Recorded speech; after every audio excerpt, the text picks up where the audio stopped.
Welcome once again into the Radiopaedia reading room for the final day of Radiopaedia 2023. My name is Andrew Dixon, and joining me to serve up his final goat cocktail combo dish for the week, it's my co-host Frank Gaylard. But hold the applause, because that's not all. I'm joined by conference co-convener and master of the Day 5 program, Amanda. Thanks for joining us in the reading room, Amanda.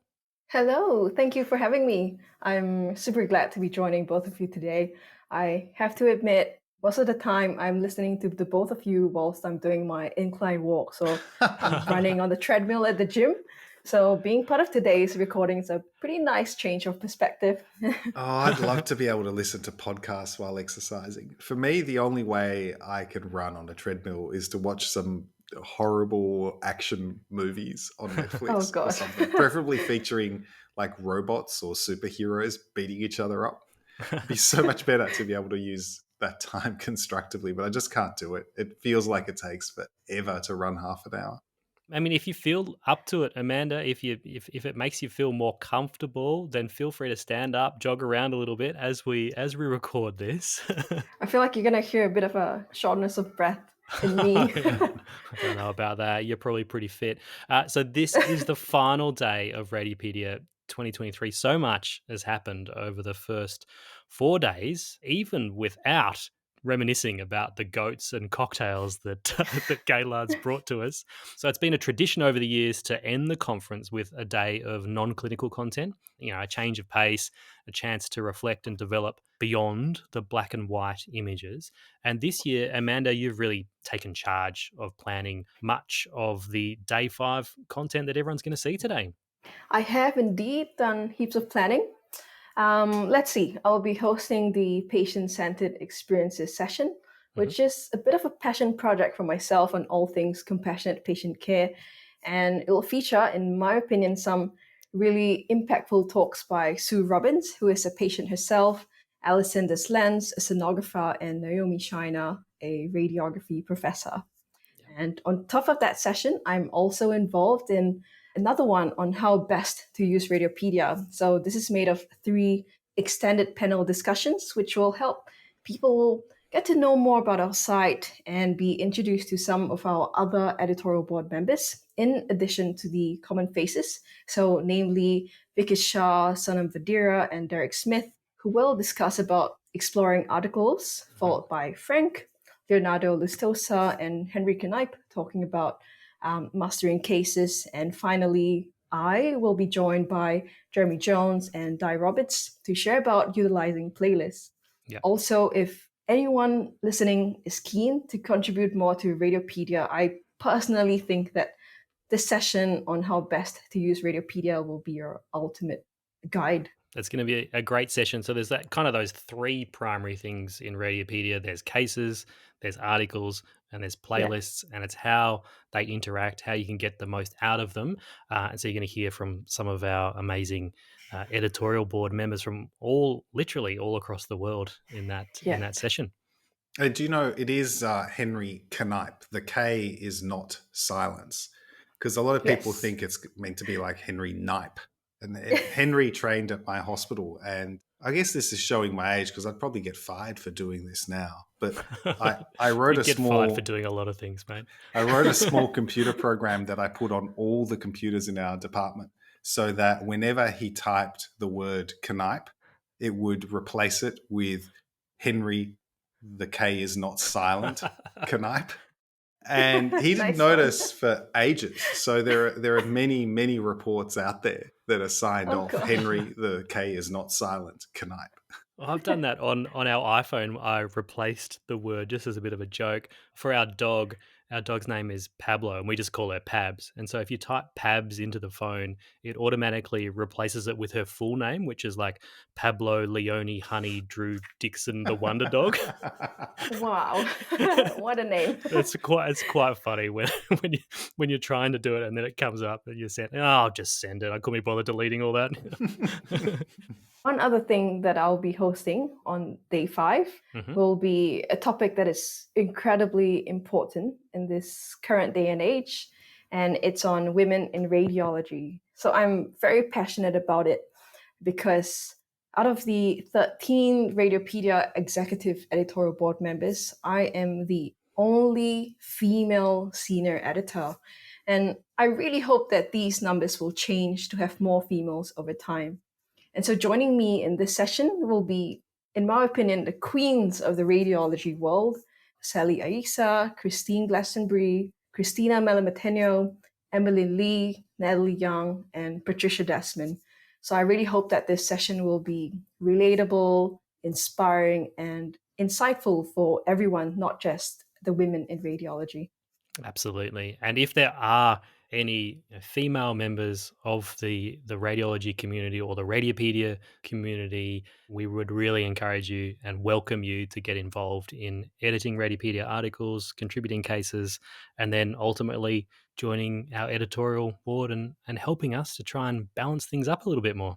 Yeah, I think you're right. Yes. That's equity and representation is really important to us and everywhere, I guess. And it's certainly not something that we're unaware of. We've been Yeah. actively trying to encourage and redress that imbalance. And it's by no means a Radiopaedia only problem. Every journal, every website like Wikipedia, etc., has the same challenges, and it's very multifactorial. The most important thing is to have role models like yourself, Amanda, to let everyone know that, you know, Radiopaedia is a place for everyone. And importantly, that session with Sally, Natalie, who's my amazing wife, and Patricia, who was my amazing director, that's two women in the same room who have had to put up with me for many years. And listening to them talk about their experience at different levels of career as women in positions of leadership was really, really interesting. And I think for me personally, it's funny because, you know, I know my wife quite well, but listening to that talk, it sort of made me aware of some of the challenges that are inherent to the career of women, particularly mothers, and how unaware I was at the time that was a challenge. So I'd encourage everyone to listen to that just for that insight, if nothing else. And that's the whole idea of Day 5, isn't it? It's these topics that don't often get a lot of airtime at conferences when people are, you know, wanting to get their CME points and learn about the latest and greatest things. But the idea of our Day 5 is to really explore some of these kind of deeper systemic issues. And Amanda, I want to thank you for really putting together a lot of the program for Day 5. It's been my pleasure, absolute pleasure.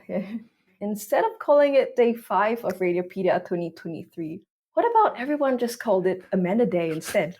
What do you think? We Frank? we did have Vikas Shah Day. Frank, what do you reckon? Well, I mean, there is a general trend away from eponymous names, but we can buck that trend. Each day is now an eponymous day. I don't know why you're asking Gaylard. He's got no influence over the conference. So as long as each person has a different first letter of their name. Yeah, he doesn't want to get mixed up. He wants to have specific letters for each day of the conference. So this is day A. And so what about you, Dixon? What are you doing today? Anything? Well, you're trying to catch me out because, you know, yesterday I got stuck into you, but no, today I'm actually involved again, mate. I am busy beaver, a true co-convener. So I'm giving a lecture actually in the Teaching with Pictures session alongside Lee Alhilali, and Matt Skalski is hosting that session. And he's actually going to come up with a brand new medical illustration on the spot as he hosts the session. So that'll be a bit of fun. He's taking some requests on Twitter. The other session today, just for completeness, is the breast imaging and nuke med R poster session. And these are fantastic. Actually, it's really, really good to have a breast imaging R poster session because we don't have any dedicated lectures on breast imaging this year, but the R posters are of an exceptional quality. So definitely check out those.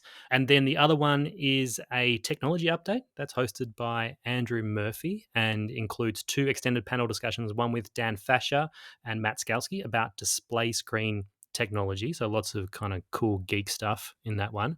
And the other one is about advances in CT technology with Ben Hudson and Tim Stick. So some awesome, new physics and, new scanner technology like photon counting and things like that discussed in that session.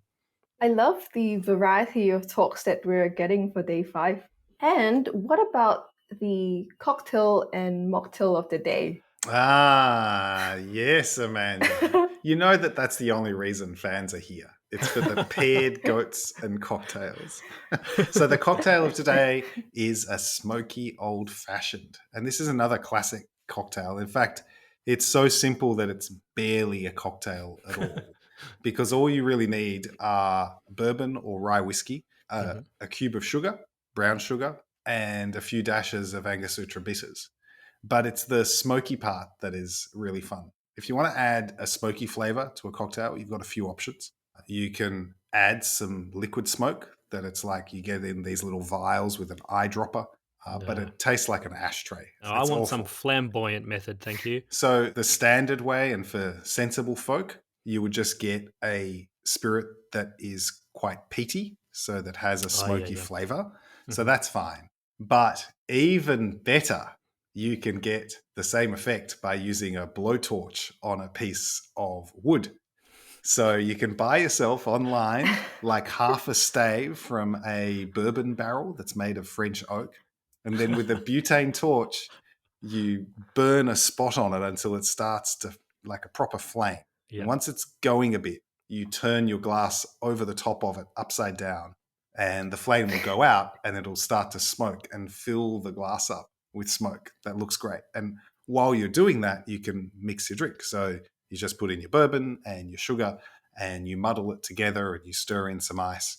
And then when you're ready to strain it into the glass, you turn the glass over, you add your big ice cube, and the smoke sort of billows out, and then you pour in your drink. And the inside of the glass is all coated with that delicious carcinogenic smoky flavor.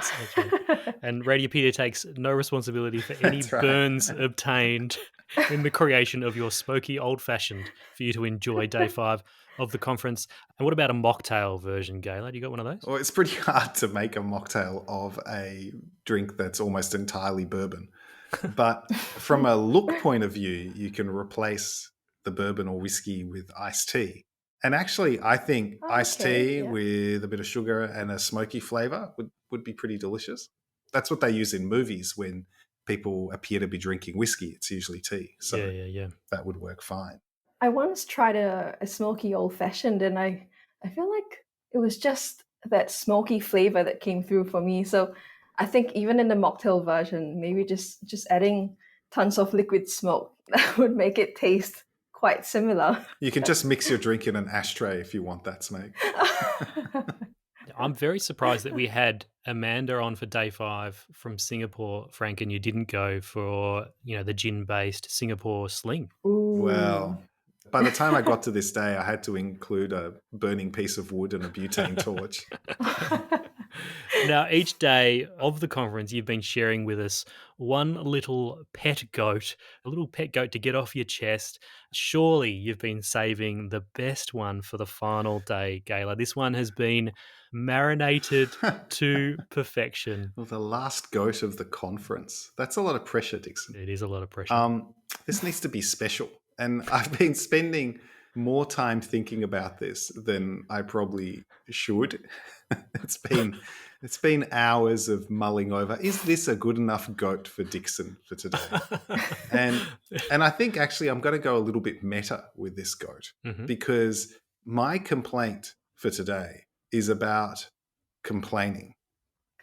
I don't like the fact that the word complaining means both a petty, tiny, personal complaint, very much like all the ones that I've been sharing, that you can't fix. They're just, I really don't like the weather. And it's like, well, tough. There's nothing you can do. But we also use the word complaining to talk about things that are broken and should be fixed. And there's a pejorative undercurrent to the word complain. We even tell our kids to stop complaining. But then you turn up to work and there's like a mouse that's broken and you say, "Oh, is this mouse broken?" and people look at you and go, "Oh yeah, it's been broken for ages."